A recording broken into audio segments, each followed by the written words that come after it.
Hai teman-teman, di video kali ini saya akan menjelaskan materi tentang ciri-ciri dari rata-rata hitung dan rata-rata terbobot.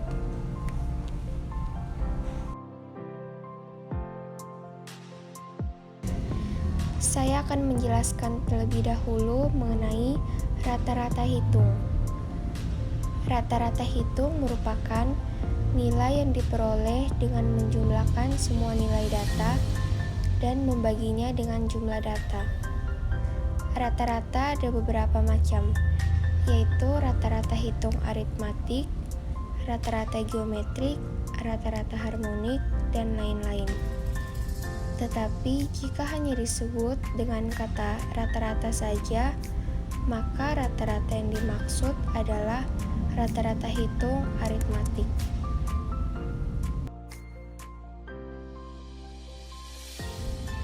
Sebelum saya menjelaskan tentang rata-rata hitung aritmatika, rata-rata geometrik, dan rata-rata harmonik, saya akan menjelaskan terlebih dahulu istilah dalam matematika atau statistika yang kita kenal sebagai nilai rata-rata atau mean. Rata-rata adalah sebuah nilai yang mewakili sekumpulan data. Jadi, fungsi rata-rata adalah penting karena mencerminkan nilai di dalam sekumpulan data. Pada umumnya, dalam menghitung nilai rata-rata, kita akan menjumlahkan semua data angka yang ada terlebih dahulu, lalu kemudian dibagi dengan banyaknya data. Namun demikian, ternyata terdapat dua cara menghitung nilai rata-rata, yaitu rata-rata aritmatika dan rata-rata geometrik atau geomin.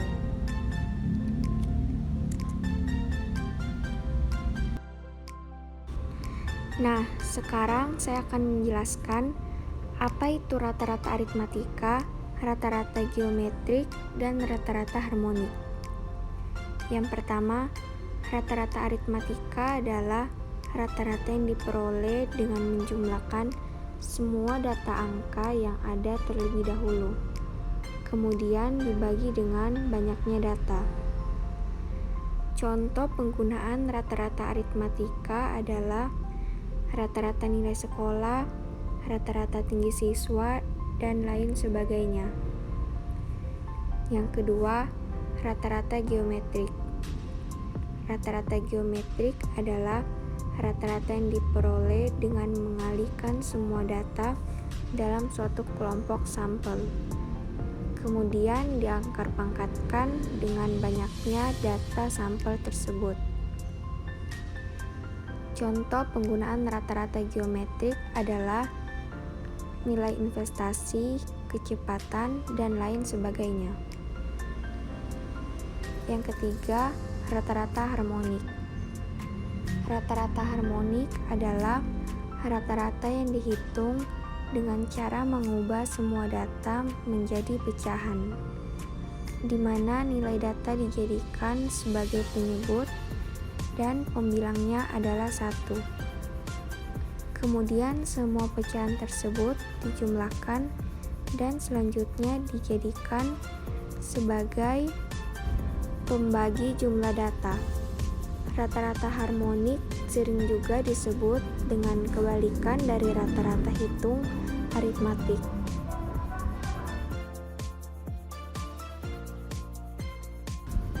Selanjutnya, ciri-ciri dari rata-rata hitung. Rata-rata hitung secara umum digunakan sebagai ukuran angka. Rata-rata hitung memiliki beberapa ciri-ciri penting. Yang pertama, setiap rentang atau data pemeringkatan rasio memiliki rata-rata.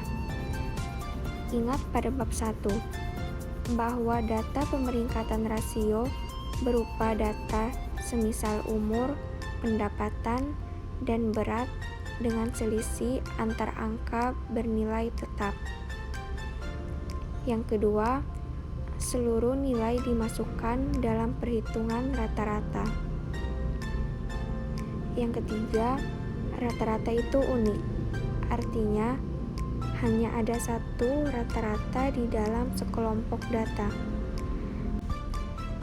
Dan yang keempat, jumlah deviasi pada setiap nilai dari rata-ratanya sebesar 0.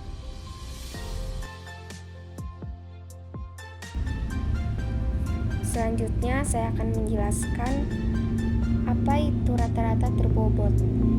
Rata-rata tertimbang atau terbobot adalah rata-rata yang dihitung dengan memperhitungkan timbangan atau bobot untuk setiap datanya. Setiap penimbang atau bobot tersebut merupakan pasangan setiap data. Rata-rata tertimbang sering digunakan untuk menyamakan frekuensi nilai dalam kumpulan data. Sebagai contoh, ada sebuah survei yang telah mengumpulkan cukup tanggapan dari setiap anggota usia untuk dianggap valid secara statistik. Tetapi setelah diperhatikan kembali, kelompok usia 18-34 tahun memiliki lebih sedikit responden dibandingkan kelompok usia lain. Tim survei dapat memberikan bobot pada hasil kelompok usia 18-34 tahun, sehingga pandangan kelompok usia tersebut terwakili secara proporsional.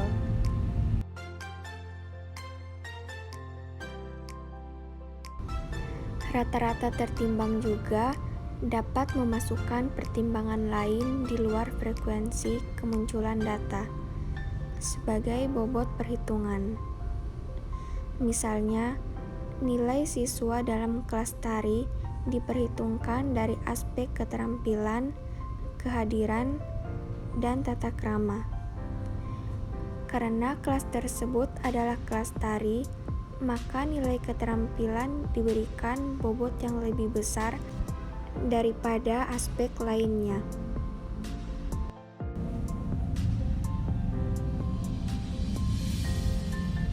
Berikut adalah rumus rata-rata tertimbang atau terbobot.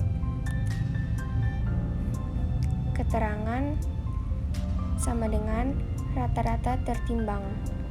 XI sama dengan nilai data ke I. WI sama dengan bobot data ke I. N sama dengan jumlah data.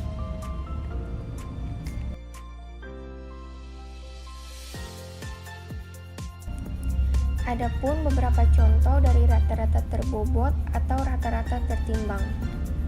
Contoh yang pertama, untuk menemukan rata-rata tertimbang, cukup kalikan setiap nilai dengan faktor penimbangnya dan jumlahkan semua hasilnya. Sebagai contoh, rata-rata tertimbang nilai kuis, ujian, dan makalah adalah sebagai berikut. 82 buka kurung 0,2 tutup kurung tambah 90 buka kurung 0,35 tutup kurung tambah 76 buka kurung 0,45 tutup kurung sama dengan 16,4 tambah 31,5 ditambah 34,2. Hasilnya 82,1.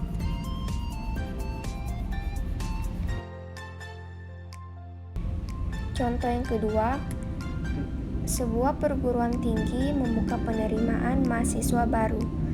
Dalam rangka penerimaan, perguruan tinggi tersebut melaksanakan ujian masuk untuk calon mahasiswa baru. Calon mahasiswa baru diwajibkan mengikuti tes kemampuan 3 mata pelajaran.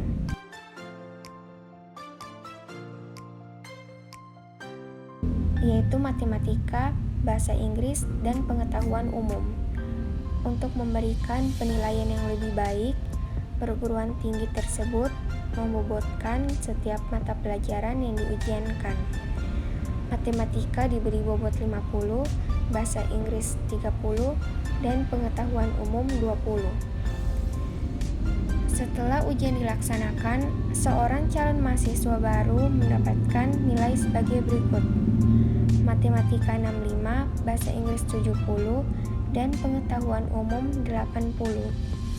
Berapakah nilai rata-rata calon mahasiswa tersebut?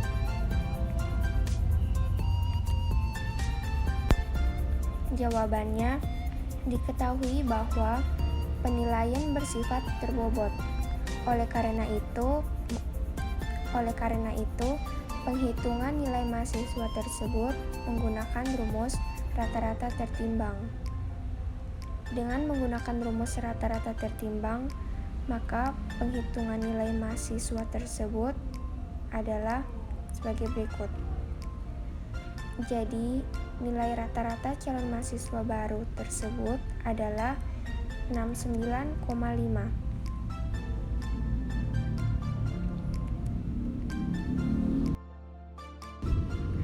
Contoh soal yang terakhir. Rata-rata tertimbang muncul di banyak bidang keuangan, seperti harga beli saham, pengembalian portofolio, akuntansi persediaan, dan penilaian. Sebagai contoh, nilai sebuah reksadana yang memiliki beberapa sekuritas naik 10% pada tahun tersebut, maka 10% tersebut mewakili rata-rata tertimbang pengembalian untuk setiap posisi dalam reksadana. Untuk akuntansi persediaan, nilai rata-rata tertimbang dari persediaan memperhitungkan fluktuasi harga komoditas. Misalnya, metode LIFO, last in first out, atau FIFO, first in first out, lebih mementingkan waktu daripada nilai. Dalam evaluasi perusahaan, untuk mengetahui apakah saham mereka dihargai dengan benar, investor menggunakan biaya modal rata-rata tertimbang yang dihitung berdasarkan nilai pasar hutang dan ekuitas dalam struktur modal perusahaan.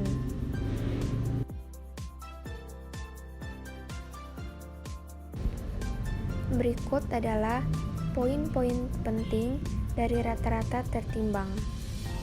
Poin yang pertama, rata-rata tertimbang seringkali lebih akurat daripada rata-rata sederhana.